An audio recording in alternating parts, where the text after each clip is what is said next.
नमस्कार। YouTube channel glimpse of Indian history by doctor Mohanlal Gupta में आपका स्वागत है। आप देख रहे हैं ऐतिहासिक धारावाहिक कैसे बना था पाकिस्तान। प्रस्तुत है 79वां एपिसोड। गांधी जी ने औरतों से कहा कि यदि वे बलात्कार करें तो आप संयम बनाए रखें। मित्रों, इस धारावाहिक में दी जा रही जानकारी का उद्देश्य भारत की आज़ादी के समय घटित घटनाओं को प्रत्येक भारतीय तक पहुंचाना है, ताकि हमें अपने इतिहास की सही जानकारी रहे और उससे सबक लेकर हम अपने देश को फिर कभी भी हिंसा की उस ज्वाला में झुलसने से बचा सकें जिस ज्वाला ने 1946 से लेकर 1948 तक की अवधि में कम से कम 5 लाख भारतीयों की जान ले ली थी। लाखों लोग बेघर हुए थे तथा बच्चे एवं स्त्रियों को भयानक संत्रास हुआ। मेरी यह पुस्तक Amazon.in पर ई बुक एवं मुद्रित पुस्तक के रूप में उपलब्ध है। पिछली कुछ एपिसोड से हम अगस्त 1946 में मुस्लिम लीग के गुंडों द्वारा कलकत्ता में की गई सीधी कार्यवाही की चर्चा कर रहे हैं, जिसे कुछ अंग्रेजी इतिहासकारों ने ग्रेट इंडिया किलिंग्स कहकर संबोधित किया है। जब दंगे चल ही रहे थे, तब नवंबर 1946 में कांग्रेस के सर्वमान्य नेता मोहनदास करमचंद गांधी नोआखाली पहुंचे और 4 महीने तक गांव-गांव घूमकर लोगों को शांति और भाईचारे का संदेश देते रहे। उन्होंने लोगों को सांत्वना दी और हिंदुओं एवं मुसलमानों से हिंसा रोकने की अपील की। गांधी जी बंगाल की जनता से दंगे रोकने के लिए नैतिक संदेश देते रहे और उन्मादी लोग निर्दोष हिंदुओं को मारते रहे। हालांकि वामपंथी इतिहासकारों एवं अंग्रेजी लेखकों ने गांधी जी की नोआखाली यात्रा को बहुत महत्वपूर्ण घटना के रूप में चित्रित किया है, किंतु वास्तविकता यह थी कि मुस्लिम लीग के दंगाई गांधी को पूरी तरह नकार चुके थे। उनके उपदेशों को सुनने वाला कोई नहीं था। गांधी जी की नोआखाली यात्रा पूर्णतः अप्रभावी, अव्यावहारिक और राजनीतिक दृष्टि से असफल थी। गांधी जी की उपस्थिति हिंसा को रोकने में पूरी तरह अप्रभावी रही।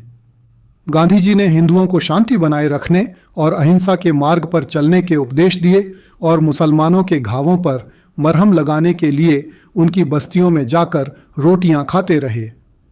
इस प्रकार उन्होंने हिंदुओं के विरुद्ध हो रही हिंसा के वास्तविक राजनीतिक समाधान के लिए कुछ नहीं किया। जब 4 महीने बाद दंगे थम गए तो गांधी जी वापस दिल्ली के बिरला हाउस में आराम करने और मुस्लिम लीगी नेताओं के समक्ष यह अपील दोहराने के लिए चले गए कि भारत विभाजन की जिद त्याग दें। जबकि दूसरी ओर पूर्वी बंगाल के हिंदू भय और असुरक्षा के माहौल में जीते रहे। नोआखाली में गांधी जी के रहते ही बिहार में हिंदू मुस्लिम दंगे हुए। गांधी जी के आलोचकों ने कहा कि गांधी जी को नोआखाली से बिहार चले जाना चाहिए था, क्योंकि वहां हिंसा अधिक व्यापक थी, किंतु गांधी जी ने नोआखाली से जाने से इनकार कर दिया। कुछ आलोचकों का मानना है कि गांधी जी ने हिंदुओं को अत्यधिक धैर्य और सहनशीलता का उपदेश दिया, जिससे यह प्रतीत हुआ कि वे मुसलमानों के पक्ष में झुक रहे हैं।